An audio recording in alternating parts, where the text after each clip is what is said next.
Blackstone Audio presents The Angel's Share, a Moroni Traveler novel by R. Irvine.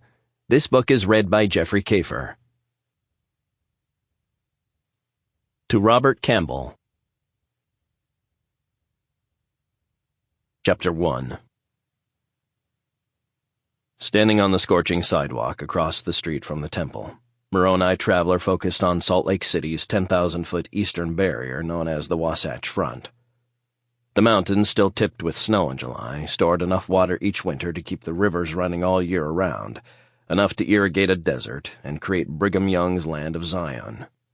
At the moment, the 10 a.m. sidewalk temperature in the Promised Land was 100 degrees.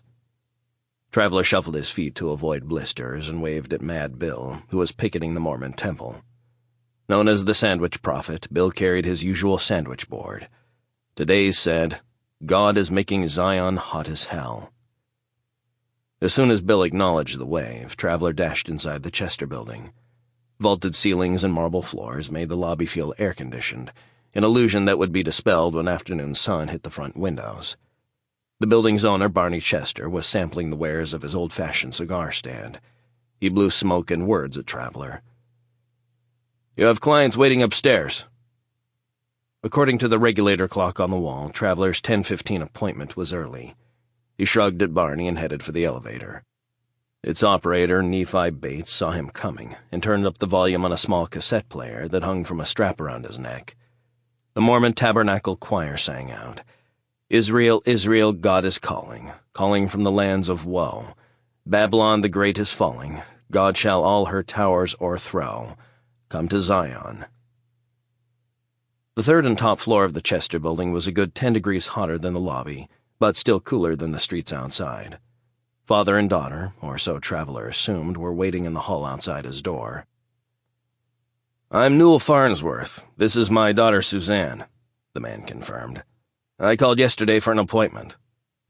"Sorry I kept you waiting." "We're early." The daughter sighed as if to say punctuality was her own personal, parentally imposed burden. Traveler unlocked the door and ushered them inside. His was a corner office with 2 windows, one facing north toward the temple, the other looking out on Main Street to the east. At the moment, the Main Street window was acting as a magnifying glass. As a result, the room felt on the verge of spontaneous combustion.